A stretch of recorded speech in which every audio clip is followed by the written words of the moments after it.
Raise your hand if you hate the word plot. Plot is one of those words that, as my favorite writer George Saunders notes, isn't very useful for us writers. So today, I'm going to share a definition of plot that I actually find actionable and tell you how I use that definition to write my novels. I've used it to write and publish 3 novels and counting. It's also going to help you plot your book quickly. Ready? Let's go.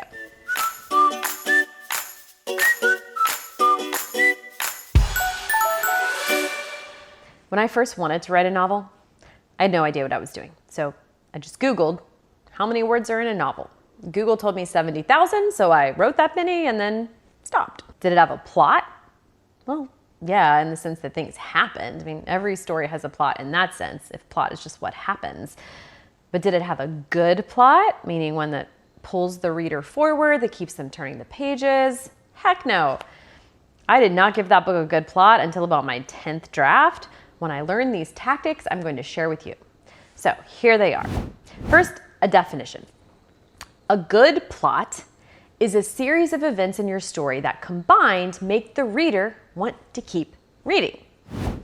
A bad plot is a series of events that doesn't. Other things might pull them forward, but it's not the plot. I am of the opinion that if you can write a good plot, you should. Why wouldn't you want to? It's not going to hurt your novel to have a good plot. A book can still have a good plot and be character driven. You get to do both. It can have a good plot and be literary. It can have a good plot and, win prizes. Plot isn't cheap or a trick or unsophisticated. It just means that you as the writer so effectively have chosen and linked events that your reader wants to keep reading to see what happens. And that's only going to be good for your book. For your book and for your book sales. More readers reading it, more readers telling their friends about it. Okay, so how do you do that? Tip number 1 is to open with an unsatisfied want. A good plot starts on your first page. We need a hook. This is really important for giving your novel an engine from page 1. Once upon a time, I was under the impression that I needed to write elaborate character biographies of all my main characters before I started. Luckily, I now no longer believe that at all.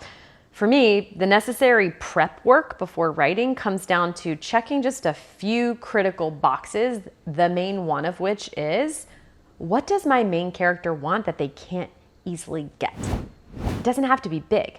It can be as small as a glass of water, but it just can't be easy to get. If it's a glass of water, why can't they get it easily? Maybe they're stuck in traffic.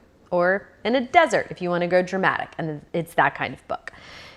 It also doesn't have to be something small. It could be a new job, or to quit a job they hate, or the love of the person they've been crushing on for years.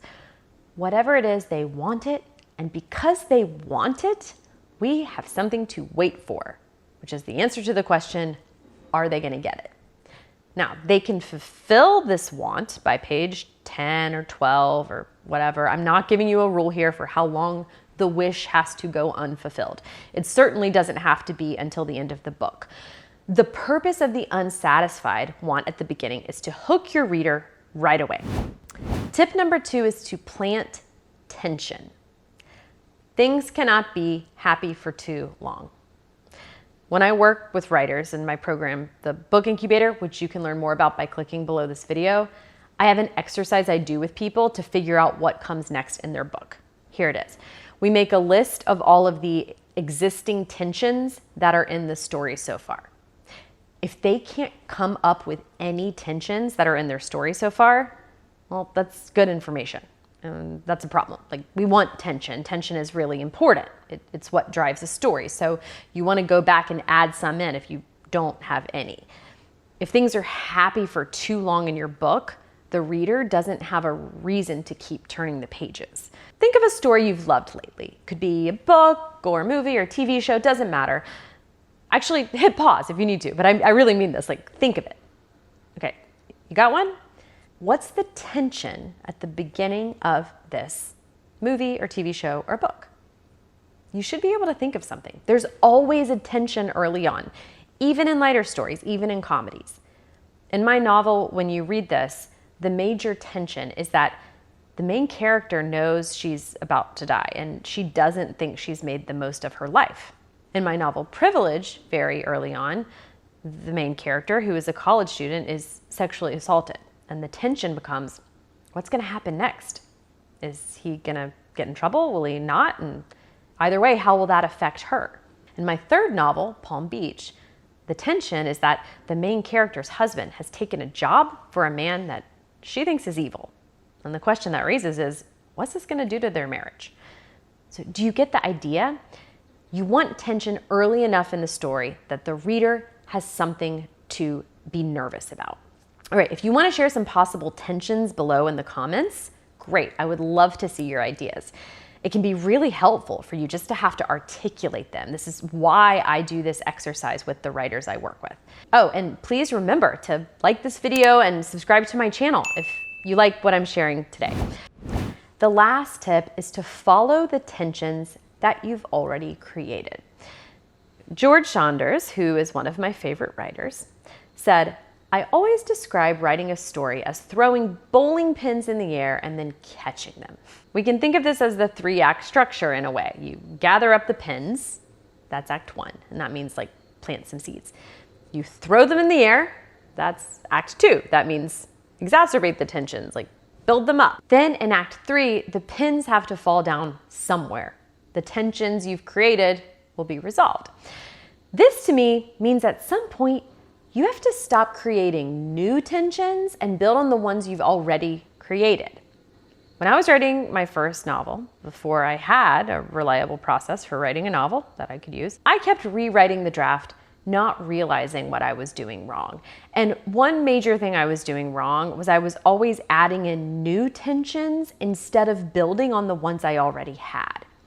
You don't need to introduce a totally new character or throw in a random kidnapping or a hurricane in the last half of your book if you've already built in enough stuff that itself can come to a head. In one of my early drafts of When You Read This, by the way, I really did throw in a kidnapping. And luckily, my computer did me a favor and lost that draft. So how do you play into the tensions that are already there in your story? Well, that's more than I have time to get into in this lesson. But if you want to hear more, I want to hear from you because I think we're on the same page and I can be helpful to you in writing your book. When I'm not writing, my mission in life is to help writers write their dream books. I love it.